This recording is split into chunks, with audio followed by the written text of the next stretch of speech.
ब्राह्मण, साधु, संत और बहन बेटी, ये तीन काल का हरण करती है, इसलिए इन तीनों की महत्वता।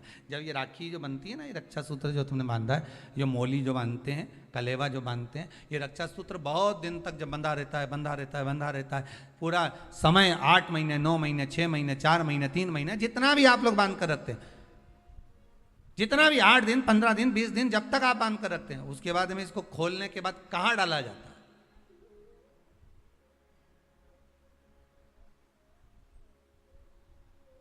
कहां दिया जाता है इसको?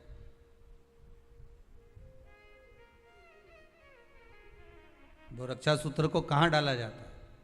तो कहते हैं जिस स्थान पर गाय को बांधा जाता है, जिस स्थान पर गाय को बांधा जाता है, उस स्थान पर इस रक्षा सूत्र को ले जाकर एक और किसी भी खूंटे से गाय के, या गाय का जो ग्वाड़ा होता है, गाय जहाँ बंधती है, उस स्थान पर कोई कील लगी हो, कोई खूंटा लगा हो, उससे इस रक्षा सूत्र को खोलकर बाद में बांध दिया जाता, वहां रख दिया जाता। क्यों, किस लिए रखते हैं, क्यों जोड़ा गया इसको? हिंदू धर्म में रक्षा सूत्र को गाय से क्यों जोड़ा गया? उसका कारण केवल इतना है कि गौ माता, जब तक आपने रक्षा सूत्र बांधा, इसके बाद रक्षा सूत्र आपने अगर गौ माता के उस ग्वाड़े में कहीं ले जाकर बांध दिया है, दे दिया है, रख दिया है, 33 कोटि देवता गौ माता के भीतर विराजमान होते हैं, 33 कोटि देवता गौ माता के भीतर रहते हैं। और केवल ये जो ये गाय जहां बंधती है, गौशाला जो होती है ना, गाय जहां बनती है, जहां पर गौ माता निवास करती है, हम तो कहते हैं लोग वृंदावन किससे मिलने जाते हैं? जम के बोलिए जरा, भगवान कृष्ण से, ठीक है? और भगवान कृष्ण किसको चराने जाते हैं? गौ माता। मतलब तुम कृष्ण जी के पीछे और कृष्ण जी गौ माता के पीछे। क्यों?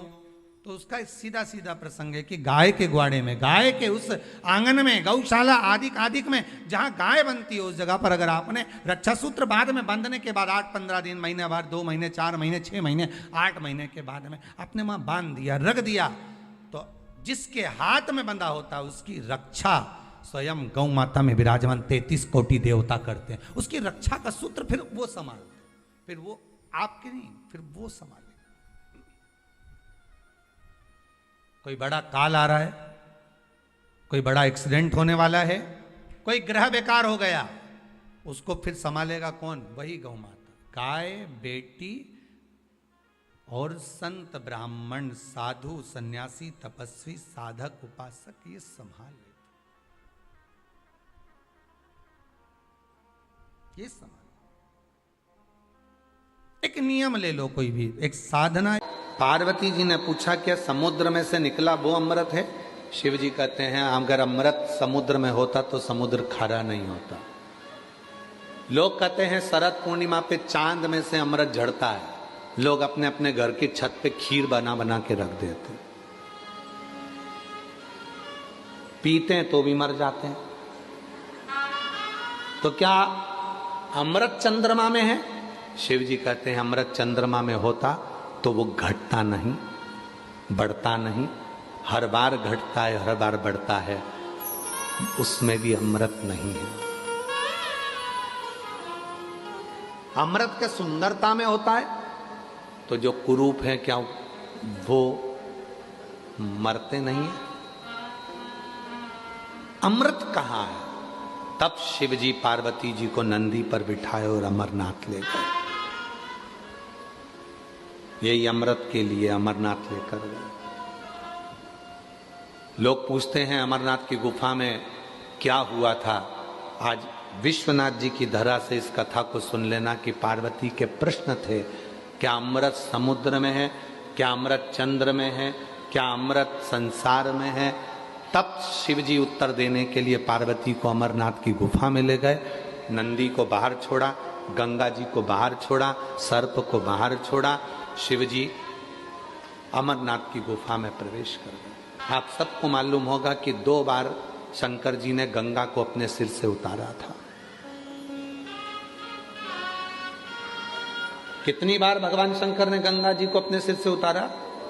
2 बार भगवान शंकर जी ने गंगा को अपने सिर से उतारा था।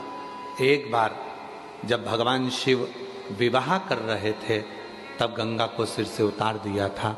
अगर गंगा सिर पे रहती, 7 भावर पड़ जाती तो गंगा अर्धांगिनी हो जाती, इसलिए उतार दिया। दूसरी बार गंगा को उतारा था जब अमरनाथ जी की गुफा में कथा को श्रवण कराने के लिए गए, अमृत तत्व को बताने के लिए गए, तब गंगा को बाहर छोड़ दिया था। तुम भीतर प्रवेश नहीं कर सकते। सर्प को, नंदी को, सबको उतार कर शिव जी अंदर गए और पार्वती जी के प्रश्न का उत्तर, अगर आप लोगों ने अमरनाथ की कथा का स्मरण यदि करा होगा स्कंद पुराण से, तो कुछ प्रश्न दिए गए, उन प्रश्न का उत्तर शिव दे रहे थे और शंकर भगवान ने तुरंत सारे प्रश्नों के उत्तर का निचोड़ दे दिया। हे पार्वती, संसार का मनुष्य जान नहीं पाता, अमृत उसके कंठ में और उसकी जिह्वा पर बैठा हुआ होता है। कंठ में आप अपने कंठ से जब निंदा कर रहे हो, बुराई कर रहे हो, अपशब्द कर रहे हो, ताना दे रहे हो, गाली दे रहे हो, आड़ा टेढ़ा बोल रहे हो, तो तुम्हारे कंठ पर विष भरा पड़ा है। और जब आपके अंदर शिव तत्व होगा तो कोई निंदा भी करेगा, बुराई भी करेगा, गाली भी देगा, तो वो अमृत ही झड़ेगा, अमृत ही झड़ेगा।